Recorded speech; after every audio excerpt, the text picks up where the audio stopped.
عدنان صدیقی بلاول کے ساتھ کھڑے ہو گئے۔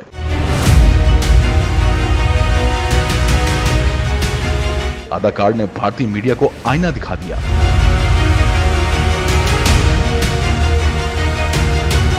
وزیر خارجہ بلاول بھٹو زرداری کے خلاف بھارتی میڈیا کی مہم پر پاکستانی سینئر اداکار عدنان صدیقی بول پڑے۔ پاکستانی اداکار نے بھارت کو مہمانوں کی عزت نہ کرنے والا میزبان قرار دے دیا۔ حال ہی میں سماجی رابطے کی ویب سائٹ پر عدنان صدیقی نے بھارتی میڈیا سے متعلق اپنے خیالات کا اظہار کیا۔ سینئر اداکار نے اپنے ٹویٹ میں لکھا کہ ایک اچھا میزبان مہمان نوازی کا مظاہرہ کرتے ہوئے مہمانوں کے ساتھ عزت اور احترام کے ساتھ پیش آتا ہے، چاہے اس کا کوئی بھی سیاسی یا نظریاتی تنازع ہو۔ عدنان صدیقی نے مزید لکھا کہ ایک مہمان کی تذلیل سے کوئی خاص مقصد حاصل نہیں ہوتا، البتہ اس سے حالات مزید خراب ہوتے ہیں۔ واضح رہے کہ اس سے قبل بلاول بھٹو زرداری نے دورہ بھارت کے دوران دہشت گردی کو مسلمانوں کے خلاف استعمال کرنے پر بھارتی میڈیا کو سخت رد عمل دیا تھا، جبکہ انہوں نے وادی کشمیر کی خصوصی حیثیت کو ختم کرنے پر بھی تنقید کی تھی، جس کے بعد بھارتی میڈیا نے پاکستانی وزیر خارجہ کے خلاف گھناؤنی مہم چلائی۔ دوسری جانب بھارتی وزیر خارجہ نے بھی میزبانی روایت کے برخلاف بلاول بھٹو کے حوالے سے نامناسب الفاظ استعمال کیے تھے۔